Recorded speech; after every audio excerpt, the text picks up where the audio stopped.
यह नाथ जी महाराज की टेकरी बहुत ही सिद्ध भूमि है। यहाँ नीचे शव और ऊपर शिव है। शव और शिव का मिलन है और पास में स्वामी जी का समाधि स्थल है।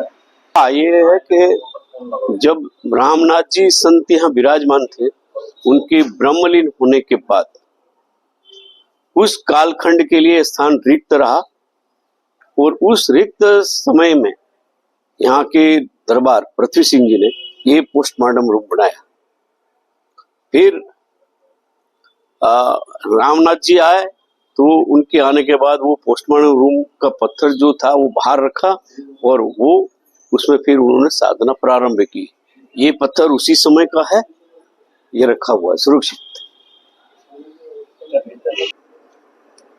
नमस्कार वक्ता साथियों, आज मैं ले चलता हूं आपको रहस्य, रोमांच और उस दुनिया में जहां आपको सहज विश्वास नहीं हो पाएगा, क्योंकि ये है हठ योग।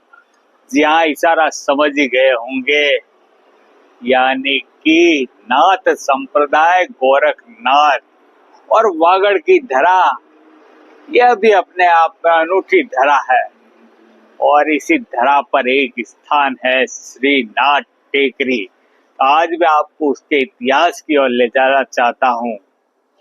जिस व्यक्ति ने त्रेता युग में भगवान श्री राम के राज्याभिषेक पे भाग लिया हो,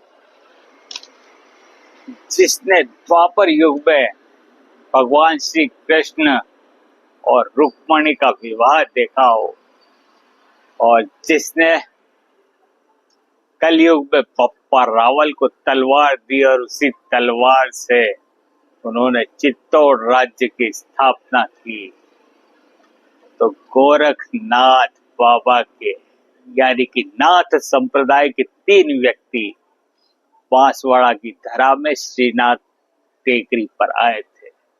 और ये टेकरी, इसके बारे में सुनकर आप रोमांचित हो उठेंगे। यहाँ शव भी है, शिव भी है और पोस्टमार्टम भी है। जी हाँ, कभी यहाँ पोस्टमार्टम भी किया जाता था। आज यहाँ कोई संत है नहीं, लेकिन जो भी संत यहाँ आए हैं, सबसे पहले रामनाथ जी आए, बीच में एक संत आए लेकिन कुछ समय के लिए, उसके बाद में शंकरनाथ जी आए जिनकी समाधि भी यहीं पर है। और रामनाथ जी वो संत जो जमीन के अंदर ऊपर धूनी चलती थी और नीचे त्याग, तप और पंच तत्व है, तो अग्नि तत्व को प्रभावित करने वाले संत।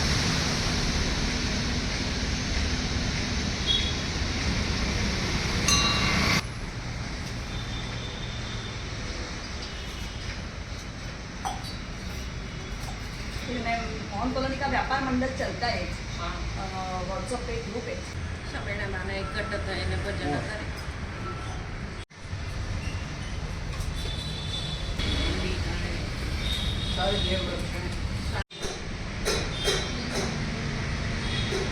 भैरव जी के ऊपर छत होती नहीं है, बिल्कुल ही उनको पसंद ही नहीं है कि मेरे को कोई ढक के रखे। जो भी प्राकृतिक वर्षा, धूप, सर्दी, गर्मी जो भी हो वो मेरे ऊपर ही। मंदिर में जो भगवान है ना वो ढके हुए होते हैं, लेकिन भैरव जी हमेशा खुले रहते हैं।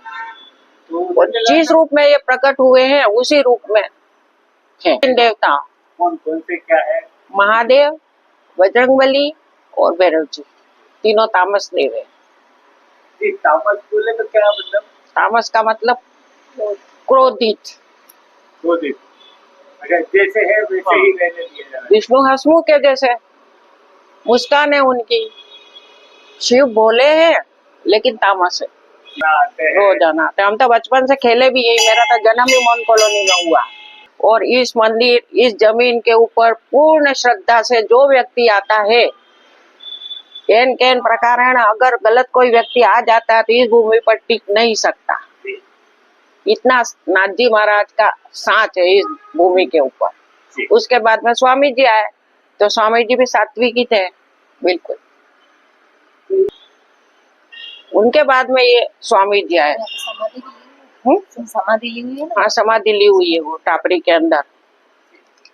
वहाँ कोई दूसरा व्यक्ति टिक नहीं सकता, जो बिल्कुल निस्वार्थ हो वो व्यक्ति तो इस भूमि के ऊपर टिक सकता है। बाकी तो कितने ही आए और कितने ही गए, टिक नहीं सकते। इतना सांच है इस भूमि का, सिद्ध भूमि है। यहाँ पे जो भी आता है जल चढ़ाता है डेली, उसकी हर मनोकामना पूर्ण होती है। और भैरव जी का तो बहुत ही सांच है। हमारे बहुत बहुत आभार चंद्रकांता जी आपका। सेना जी बताएंगे इस मंदिर में कुछ खास चमत्कार आपने देखा हो तो? बिल्कुल, मैं भी करीबन 2002 से यहाँ मोहन कॉलोनी में रहती हूँ। अभी मेरा मेडिकल शॉप भी है यहाँ मोहन कॉलोनी में ही, और उसको ओपन करने के बाद डेली मैं यहाँ जल चढ़ाने आती हूँ। और यहाँ का एक चमत्कार, जैसे हमारा एक पेशेंट है वो डेली यहाँ आता है जल चढ़ाने के लिए, वो ओल्ड एज में है। तो उन्होंने हमको बताया, वो बहुत एक दिन टेंशन में शॉप पे आए और उन्होंने उनकी पूरी मन की बात बताई मेरे हस्बैंड को, तो कि मेरा ऐसा ऐसा रिपोर्ट आया है और क्या होगा क्या नहीं। फिर उन्होंने सच्चे मन से डेली यहाँ जल चढ़ाने आते हैं श्रीनाथ टेकरी पे शंकर भगवान को। करीबन 3 महीने तक उन्होंने डेली जल चढ़ाया, और उसके बाद उन्होंने वापस आके हमको बताया कि मेरी जो रिपोर्ट खराब आई थी वो बिल्कुल नॉर्मल हो गई है शिव जी की कृपा से। और इनका इतना बड़ा हाथ है कि आपकी जो भी मनोकामना हो वो यहाँ जल चढ़ाओ, इनके सच्चे मन से प्रार्थना करो तो वो पूरी होती है। ये रामनाथ जी महाराज थे, वो यहाँ तपस्या करते थे। वो फिर अंदर एक छोटा सा नीचे धोने के नीचे एक मतलब 3 बाई या 4 बाई का हॉल बना रखा है, उसके अंदर जाके वो तपस्या करते थे। ऐसी तपस्या के तो पूरा शरीर रंग भंग करके पड़े रहते थे, कोई जाता नहीं, किसी को पता ही नहीं था। ये नाथ जी महाराज की धोनी है। अभी तक खुला नहीं है, एक बार खुला था, थोड़ा डिस्प्यूट हुआ, विवाद हो गया, उस बात के लिए ट्रस्ट वालों से तो फिर वापस उन्होंने बंद कर दिया। बद्रीदास वैष्णव कब से है यहाँ पर? मैं 2019 से पूजा करता हूँ। मोहन कॉलोनी बांसवाड़ा किशोरीलाल जी कंसारा द्वारा मुझे भी बताया गया, और अभी वर्तमान में मैं यहाँ पर पूजन हवन इत्यादि का कार्य हमारे गुरुवर स्वर्गीय हर्षवर्धन जी व्यास के द्वारा जो संपादित किया जाने वाला है, उस कर्म को आगे बढ़ाते हुए कर रहा हूँ। जब मोहन कॉलोनी के अंदर जंगल हुआ करता था, तब रामनाथ जी महाराज गुरु गोरखनाथ जी संप्रदाय से बिलोंग करते थे, और उन्हीं की यहाँ पर धुनी हुआ करती थी, और उस धुनी में वो अपनी तपस्या इत्यादि का कार्य करते थे। उनके पास गाय वगैरह भी हुआ करती थी, और जब कंसारा जी सिटी के अंदर रहते थे, जब राजाओं का राज था, तब वो उन महाराज जी से मिलने के लिए आए थे। और किशोरीलाल जी ने महाराज जी से कहा कि महाराज जी, मैं यहाँ पर छोटा सा अपनी झोपड़ी या निवास स्थान बना रहा हूँ, तो क्या मैं बनाऊं, उचित रहेगा? तो महाराज जी, रामनाथ जी महाराज ने कहा कि बिल्कुल बेटा, यहाँ पर बना, और एक दिन ये नगर इतना बड़ा बनेगा कि यहाँ पर जैसा दिल्ली के अंदर कनॉट प्लेस पर जो गाड़ियां चलती है, उसी तरह मोहन कॉलोनी के अंदर गाड़ियां चलेगी। और धीरे धीरे वो जंगल साफ होता गया, और यहाँ पर लोग रहते गए। और रामनाथ जी महाराज की जमीन से 6 फुट अंदर भी एक तपस्या स्थली है, वहां पर उन्होंने तपस्या करके सिद्धि को प्राप्त किया। और फिर जब वो ब्रह्मलोक को प्राप्त हुए, तब वहां पर भू समाधि दी गई, और भू समाधि के ऊपर शिव जी को स्थापित कर रामेश्वर महादेव के नाम से आज जगत में विख्यात है। उसके बाद उन्हीं संप्रदाय गुरु गोरखनाथ जी संप्रदाय के शंकरनाथ जी आए, और शंकरनाथ जी ने इस कर्म को आगे बढ़ाते हुए कई वर्षों तक उन्होंने भी तपस्या करी।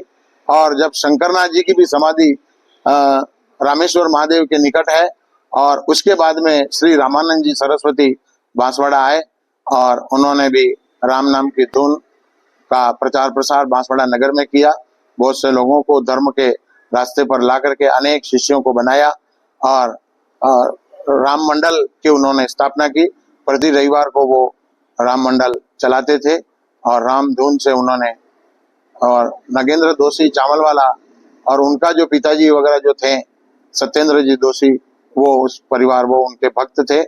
और आज वर्तमान में जब स्वामी रामानंद जी सरस्वती भी दिवंगत हो गए, उनको भी समाधि दी गई, उस समय 2008 में श्री रामानंद सरस्वती वेद पाठशाला की स्थापना हुई स्वर्गीय हर्षवर्धन जी व्यास द्वारा, और नगेंद्र जी दोषी के जो बड़े भाई सत्येंद्र जी दोषी द्वारा उसका आर्थिक संबल प्रदान कर इस पाठशाला को आगे बढ़ाया।